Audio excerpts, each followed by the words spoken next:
본문을 바탕으로 미완의 개혁, 절망이 아닌 소망으로 라는 제목으로 하나님 말씀 증거하겠습니다.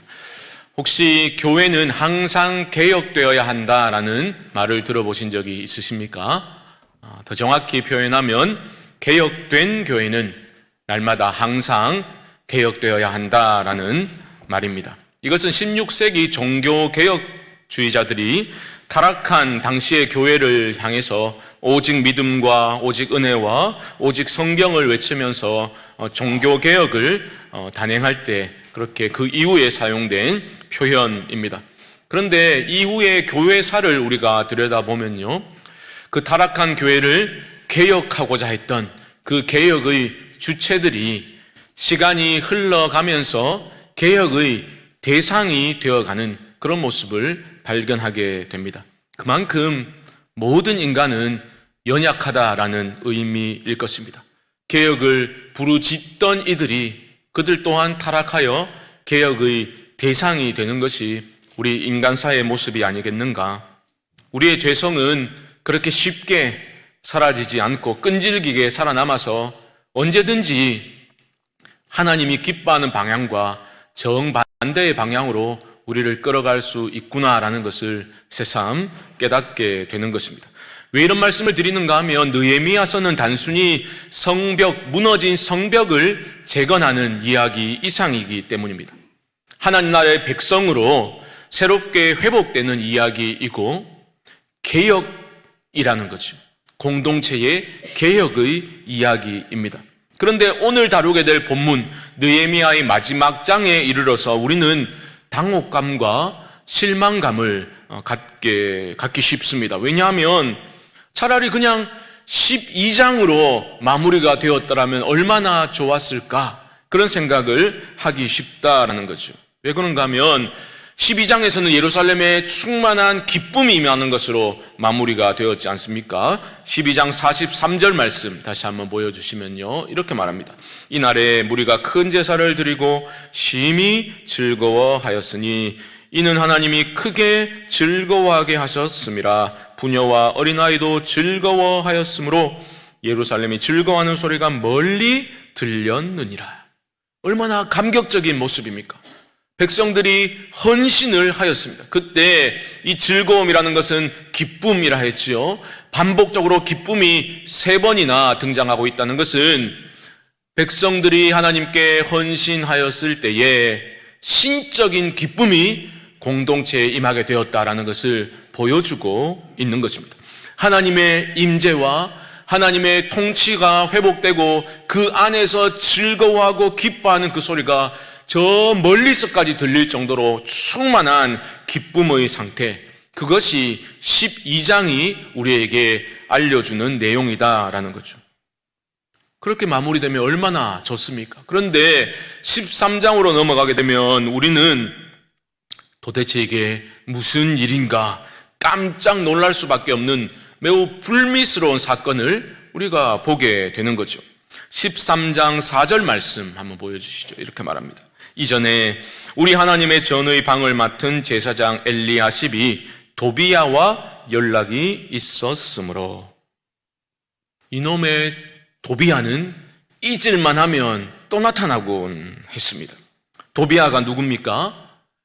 대적자의 우두머리를 할 수 있는 산발랏의 교활한 참모가 바로 암몬 사람 이방인 도비야라는 인물입니다. 그의 이름은 느헤미야 2장 10절에 처음 언급되는데요, 2장 10절 말씀 보시면 호론 사람 산발랏과 종이었던 암몬 사람 도비야가 이스라엘 자손을 흥왕하게 하려는 사람이 왔다함을 듣고 심히 근심하더라. 무슨 말입니까? 느헤미야가 예루살렘으로 돌아오게 된 거죠. 이제 예루살렘 유대 백성들을 회복시킬 사람이 왔다함을 듣고 이 도비야가 심히 근심하는 모습을 보이고 있는 겁니다. 그는 근심하였을 뿐만 아니라 적극적으로 하나님의 나라가 회복되는 것을 방해했던 대적자였습니다. 성벽을 재건하려는 이스라엘 백성들을 심히 업신여기고 비웃었던 사람이었던 거죠. 4장 3절 말씀 한번 보시면요. 4장 3절은 이렇게 말합니다. 암몬 사람 도비아는 곁에 있다가 이르되 그들이 건축하는 돌 성벽은 여우가 올라가도 곧 무너지리라 하더라. 성벽 제거는 열심히 하고 있는데 곁에 서서 계속해서 비웃고 조롱하고 있는 거예요. 야, 그래 지어가지고는 여우가 그냥 올라타도 금세 무너지고 말 거다라는 식으로 말했죠. 그리고 그는 그런 비난만 조롱만 한 것이 아니라 가진 재력을 이용해서 선지자를 돈으로 매수해서 느헤미야를 곤경에 빠뜨리고자 열심히 노력했던 그런 사람이었습니다. 그런 하나님이 느헤미야에게 은혜를 베푸셨죠. 그래서 기적적으로 성벽이 52일 만에 재건하게 되는 겁니다. 그런데 여러분, 그 성벽 재건의 역사가 완공된 그것이 느헤미야 6장에 기록되고 있는데요. 그 기쁜 날 성벽 재건이 완성된 후에 도비아에 대한 말씀이 이어서 나오고 있습니다. 6장 17절 말씀 보시면요. 또한 그때에 유다의 귀족들이 여러 번 도비아에게 편지하였고 도비아의 편지도 그들에게 이르렀으니 무슨 말입니까? 기적의 역사가 일어났습니다. 그런데 그 이후에도 유다의 귀족들과 이 대적자 도비아가 계속해서 편지를 주고받고 있는 거예요. 요즘으로 말하면 성벽 재건 됐어, 카톡으로 막 영상, 사진 막 주고받고 그런 식으로 계속해서 연락을 주고받고 있는 그러한 모습인 거죠. 형식적인 관계가 아니었습니다. 6장 18절 말씀 보시면 이렇게 말합니다. 도비아는 아라의 아들 스가냐의 사위가 되었고 도비아의 아들 여호하난도 베레가의 아들 무술람의 딸을 아내로 맞이하였으므로 유다에서 그와 동맹한 자가 많음이라. 무슨 말입니까? 도비아는, 이 대적자는 유력한 유대 사람들과 그 혼인 관계를 통해 가지고 교분을 맺었다는 거죠. 깊숙이 유대 사회에 상당한 영향력을 발휘하고 있는 그러한 모습을 보여주고 있는 겁니다. 느헤미야가 워낙 난리를 치니까 느헤미야 눈치를 보느라고 사람들이 조심하긴 했지만 이 도비아라는 영적 대적은 완전히 뿌리 뽑히지 않은 채로 여전히 강력한 영향력을 유대 사회에 발휘하고 있었다라는 겁니다. 그러니까 성벽 재건을 알리는 느헤미야 6장의 마지막 부분에 이르러서 이렇게 마무리가 되고 있는 거죠. 6장 19절 말씀 보십시오. 그들이 도비아의 선행을 내 앞에 말하고 또 내 말도 그에게 전하매 도비아가 내게 편지하여 나를 두렵게 하고자 하였느니라. 여전히 유대의 유력한 자들이 도비아 편을 들어주고 있는 거예요. 도비아에 대해서 좋은 말들을 느헤미야에게 계속 넣어주고 있는 겁니다. 심지어 도비아는 느헤미야에게 편지로 그를 두렵게 하고자 그렇게 시도할 정도로 계속해서 나오고 있는 거죠. 6장은 그렇게 약간 찝찝하게 마무리가 되었다가 마지막 13장에 이르러서 그 암몬 사람 도비아가 다시 등장하고 있습니다. 어떤 모습으로 나타났습니까? 바로 하나님의 거룩한 성전에 떡하니 자신의 방을 차지하고 앉아있는 그러한 모습으로 도비아가 재등장하게 된 겁니다. 13장 4절 말씀 다시 보시면 이전에 우리 하나님의 전의 방을 맡은 제사장 엘리야십이 도비아와 연락이 있었으므로 대제사장입니다. 엘리야십은 대제사장이 이 영적인 대적 도비아와 계속해서 연락이 있었고 어찌된 영문인지 성전 앞쪽에 도비아를 위해서 방을 내어주게 된 겁니다. 5절 말씀 보십시오. 도비아를 위하여 한 큰 방을 만들었으니 그 방은 원래 소재물과 유향과 그릇과 또 레위 사람들과 노래하는 자들과 문지기들에게 11조로 두는 곡물과 새 포도주와 기름과 또 제사장들에게 주는 거제물을 두는 곳이라. 여러분, 이 상황이 지금 그려지십니까? 하나님 나라를 대적하는 대표 주자인 도비아에게 대제사장이 거룩한 성전 안에 그의 거처를 마련해 준 겁니다. 그냥 방이 아니라 큰 방을 마련해 준 겁니다. 그냥 빈방 하나 있으니까 쓰시오 이게 아니라 그것도 심각한 문제인데 하나님께 바쳐진 거룩한 헌물들을 저장해 주는 용도로 있었던 그 방들을 여러 개 틔워서 도비아를 위해서 성전 안에 스위트룸을 만들어 준 거예요.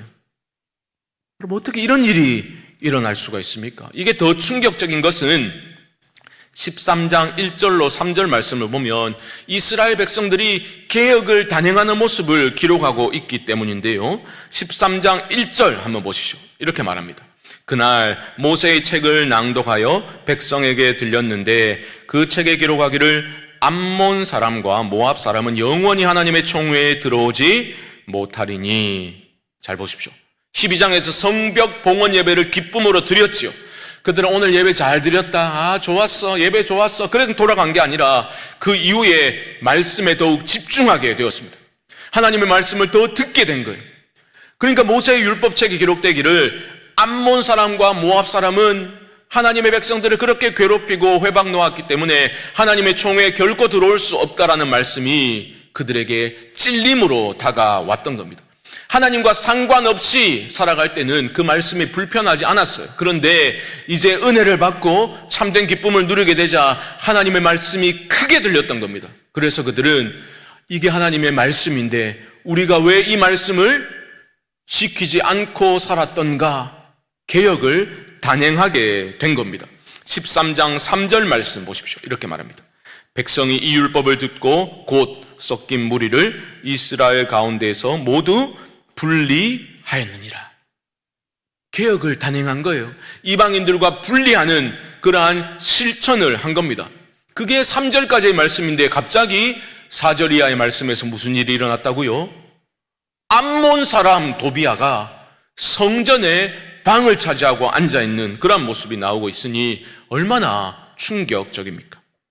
그런데 여러분 한번 기억해 하셔야 될 건 뭐냐 하면 13장 1절로 3절의 내용과 4절 이하의 내용은 시차가 있다라는 것을 여러분 우선 기억하셔야 되겠습니다. 무슨 말인가?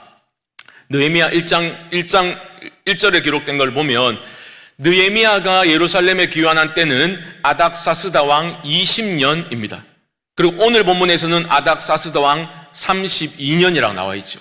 그러니까 예루살렘에서 느헤미야가 총독으로 재임한 기간이 12년이라는 거예요. 그러니까 공무원이니까 12년의 기간을 채우고 나서 왕에게 가서 보고를 하러 떠난 겁니다. 그러니까 지금 느헤미야가 부재 중일 때 이런 일이 발생한 겁니다. 우리말 본문에는 며칠 후에 돌아온 걸로 그렇게 되어 있지만 원문은 얼마 후에라고 번역되어야 합니다. 그러니까 학자들마다 좀 차이는 있지만 1000몇백 킬로나 떨어져 있으니까요. 며칠 만에 돌아오는 것은 불가능한 거죠. 그래서 짧게는 3-4달, 길게는 2-3년까지 느헤미야의 공백기가 있었을 것이다 라고 봅니다. 어쨌든 느헤미야가 예루살렘에 거하고 있지 않는 그 기간에 이러한 영적인 타락이, 범죄가 일어나게 된 겁니다. 이제 예루살렘으로 느헤미야가 돌아왔습니다. 돌아와서 지금 펼쳐진 상황을 보니까 정말 기가 막힌 거예요. 얼마 전까지만 해도 그들은 그렇지 하나님의 말씀이 이런데 우리가 어찌 그런 이방인들과 섞여서 거룩의 정체성을 상실한 채 그렇게 살아갈 수 있겠는가, 함께 개혁을 외치고 개혁을 단행했던 기억이 생생한데 복귀하고 보니까 암몬 사람 도비아가 거룩한 하나님의 성전 안에 큰 방을 차지하고 있는 것을 보았으니 느헤미야가 얼마나 충격을 받았겠습니까? 13장 8절 말씀을 보십시오. 내가 심히 근심하여 도비아의 세간을 그 방 밖으로 다 내어 던지고, 장면이 그려지시죠? 온갖 살림 가재도구를 막 다 밖으로 막 집어 던진 거예요. 엄청 화를 내면서 이런 일이 일어날 수 없다라는 거죠. 여러분, 여기서 우리가 반드시 생각해 봐야 될 문제가 있겠죠. 도대체 어떻게 이런 일이 일어날 수 있었을까? 사실 개인의 신앙이 무너지고 옛 죄인의 본성대로 살아가는 모습으로 그렇게 되돌아가는 것도 그렇고요. 공동체가 그렇게 굳게 결단하고서도 이렇게 타락하는 모습을 보이는 것도 다 이유가 있는 것 아니겠습니까? 지난번에 살펴본 것처럼 백성들은 언약을 갱신하고 맹세를 하였죠. 우리 하나님의 전을 우리가 결코 버려두지 아니하겠노라. 그들은 확신에 찬 맹세를 했던 겁니다. 그런데 오늘 본문을 보면 하나님 나라의 대적 암몬 사람 도비아가 그 성전에 버려두지 않겠다라고 말했던 그 성전에 방을 차지하고 앉아있는 신성 모독적인 모습이 나타나고 있는 겁니다. 여러분 꼭 기억하십시오. 왜 이런 일이 일어났을까요? 작은 형식이 무너질 때 거룩은 서서히 무너지게 되는 겁니다. 작은 형식이 무너지면 이렇게 되는 거예요. 어떻게 도비아가 하나님의 성전 안에 방을 차지하고 앉아 있을 수가 있습니까? 단순하게 생각해 보십시오. 그 방이 비어 있었기 때문입니다. 그 방은 어떤 용도로 쓰였던 방입니까? 백성들이 하나님의 것들을 구별하여서 바친 헌물들을 저장해 두는 방이었습니다. 그 방이 비었다는 것은 백성들이 하나님께 구별하여 드리던 것들을 최소한의 형식을 버렸음을 의미하는 것입니다. 그 방이 비어버리면 연쇄적으로 어떤 일이 발생하게 됩니까? 13장 10절 말씀 보십시오. 10절입니다. 내가 또 알아본즉 레위 사람들이 받을 몫을 주지 아니하였으므로 그 직무를 행하는 레위 사람들과 노래하는 자들이 각각 자기 밭으로 도망하였기로. 무슨 말입니까? 백성들이 드리지 않았습니다. 방에 아무것도 없습니다. 그러니까 성전을 섬겨야 될 그 레위 사람들과 노래하는 자들과 예배를 준비하는 자들과 성전 문지기들이 먹고 살 수가 없는 거예요. 그래서 그들은 다 뿔뿔이 흩어져 도망가 버리게 되었습니다. 불과 얼마 전까지만 해도 우리 하나님의 전을 버려두지 아니하겠노라 맹세하고 그들은 실천을 하였습니다. 기쁨으로 귀한 것을 하나님께 드렸습니다. 그런데 얼마 지나지 않아서 성전을 유지하기 위한 최소한의 것들조차 그들은 드리지 않게 됩니다. 최소한의 형식을 무시하고 버리게 되자 형식이 무너지자 신앙과 삶이 도미노처럼 연쇄적으로 무너지게 되는 거죠. 성전 봉사자들이 생계가 보장이 안 되니까 떠날 수밖에 없게 됩니다. 성전 예배가 무너지게 됩니다. 결국은 하나님을 무시하고 그 백성들을 대적하는 도비아가 성전 안에 들어와서 방을 차지하고 거하게 된 것입니다. 여러분, 우리가 살아가면서 기본적인 것을 무시하면 반드시 낭패를 당하게 되어 있습니다. 이번 주간에 제가 특세 준비차 기도 주간을 다녀왔거든요. 그 예약 날짜 관계 때문에 이번에는 처음 가보게 된 숙소였는데요.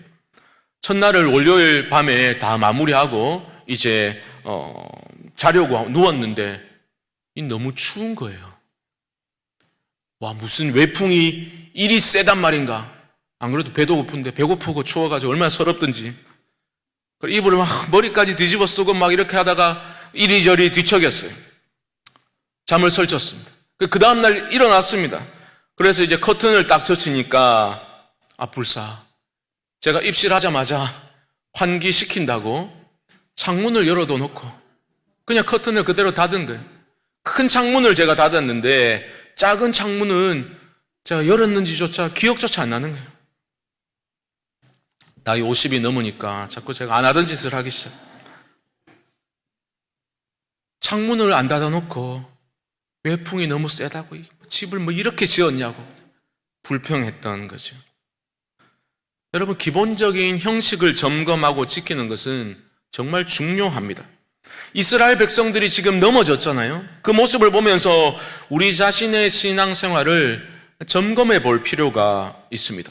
특별히 우리는 율법의 시대가 아니라 은혜의 시대를 산다고 그렇게 말하지 않습니까? 그런데 은혜의 시대를 산다고 말하면서 신앙의 형식들을 너무 가볍게 무시해버림으로써 그 내용마저 쏟아버리는 그러한 모순적인 신앙생활이 우리 가운데 없다고 할 수 있겠습니까? 우리는 그렇게 말하죠. 마음이 중요하지. 형식이 뭐 그래 중요한가? 그런 말을 합니다. 꼭 주일에 시간 지켜서 예배당에 나와서 예배 드려야 하나? 언제든지 하나님 예배할 수 있지라고 자신 있게 말하면서 모든 날을 자기 날처럼 우리는 살아가지 않습니까? 삶의 예배를 말하지만 삶도 놓치고 예배도 놓치는 그런 모순적인 모습이 없다 할 수 있겠습니까? 나는 성령 안에서 언제나 하나님과 거룩한 교제를 나눌 수 있다고 그렇게 말하면서 정작 기도는 하지 않습니다. 규칙적으로 예배의 자리, 기도의 자리, 봉사의 자리를 지키는 이들을 바라보면서 야야야 그렇게 경직된 신앙생활을 하면 안 돼. 신앙생활은 교회생활은 자유롭게 하는 거야 라고 자유를 외치면서도 경건의 능력이 중요한 거야 라고 말하면서도 경건의 능력은 고사하고 경건의 모양조차 갖추지 못한 채 스스로를 속이는 그런 모순적인 모습이 없다 할 수 있겠습니까? 여러분, 형식주의는 잘못된 것이겠지요. 하지만 형식을 무시하고 버려버리면 내용을 담을 수가 없습니다. 이스라엘 백성들을 보십시오. 그들은 분명한 말씀의 은혜를 받았습니다. 삶과 신앙을 개혁하겠다고 맹세했고 또 실천도 하였습니다. 하지만 그 작은 형식, 하나님의 성전을 유지하기 위해서 우리가 기쁨으로 드려야겠다라고 맹세했던 그 하나님께 헌물 드리는 그 작은 형식, 어느 순간 버림으로써 결국 하나님의 거룩이 훼손되고 예배가 무너지고 삶이 무너지게 된 것입니다. 더 중요한 것은 그 빈 방이 무엇으로 채워졌나 하는 것이겠죠. 하나님 나라를 대적하고 하나님의 역사를 비웃고 조롱했던 영적 대적 암몬 사람 도비아가 그곳에 방을 차지하고 앉아 있는 겁니다. 심각한 문제이죠. 공동체의 영적인 침체와 타락이라고 말할 수 있을 겁니다. 어떻습니까? 그들의 무너진 실패한 이스라엘 백성들의 모습에서 우리는 우리들의 모습을 발견하게 되지 않습니까? 참 그런 것 같아요.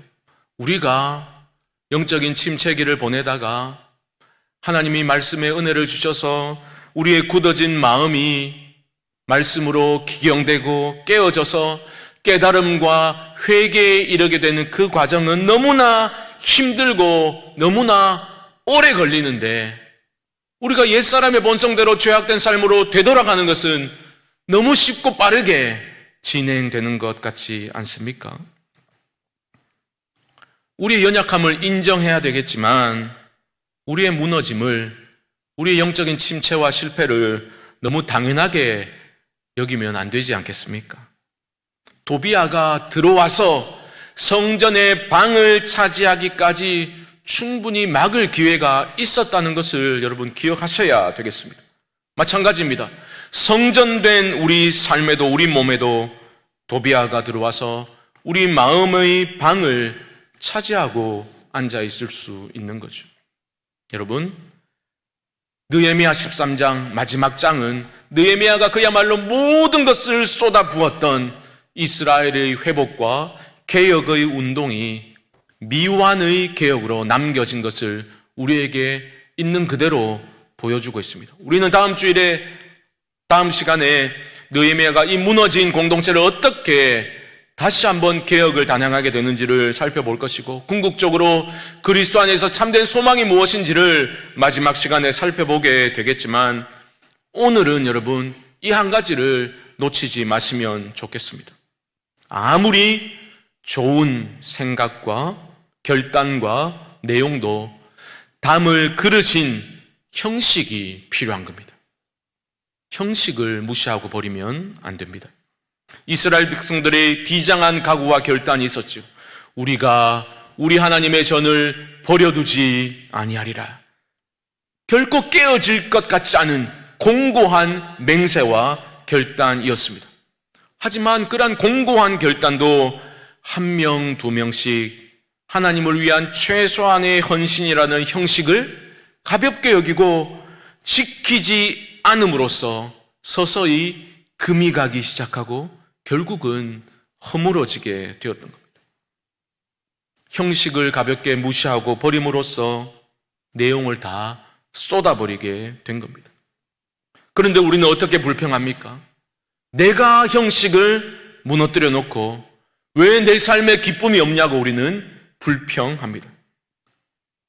창문은 지가 열어놓고 왜 집을 이렇게 지었냐고 우리는 불평을 합니다. 내가 예배라는 형식을 무시하고 기도라는 형식, 말씀 묵상이라는 형식을 가볍게 내던지고서 왜 내 신앙생활에 기쁨이 없냐고 우리는 불평합니다.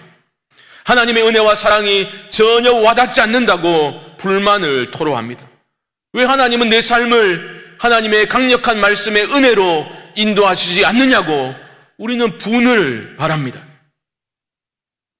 하나님의 것을 구별하여 드리지 않은 것은 나 자신인데 왜 하나님은 내게 복을 주시지 않는자고 불평을 합니다. 그리고 너무나 쉽게 옛사람의 죄악된 행위로 너무 쉽게 돌아가 버리는 거죠. 그리스도로 우리를 옷 입혀주신 하나님의 은혜를 망각하고 그 은혜의 대가가 하나님의 어떤 대가를 치르셔서 우리를 이 자리까지 있게 하시는 것을 우리는 잊은 채 내 마음의 집에 도비아를 위한 방을 떡하니 마련해주고 맙니다. 사랑하는 성도 여러분, 이 시간 우리 모두가 내게로 돌이키라 말씀하시는 하나님께로 돌이킬 수 있게 되기를 주님의 이름으로 축복합니다. 우리 무너진 삶은 무너진 신앙의 형식들과 결코 무관하지 않습니다. 그 작은 형식들이 무너질 때 그 받은 은혜와 복들을 다 쏟아버리게 되는 거죠. 우리가 잠시 후 함께 부를 찬송가의 가사처럼 거친 세상에서 실패하거든 그 손 못자국 만져라. 주가 참 평안을 내게 주시리 그 손 못자국 만져라. 특별히 내일부터 진행될 고난주간 특별 새벽기도에 여러분 나를 살리는 십자가라는 주제로 우리는 함께 기도하는 시간을 가질 것입니다. 그 기도라는 형식, 기도회라는 형식, 특별히 특별 새벽기도라는 그 기도의 자리에 여러분 나오실 수 있기를 바랍니다. 아이고 그래 고난주간이니까 고난 또 당해야지. 무슨 기도의 자리가 여러분 고난의 자리입니까?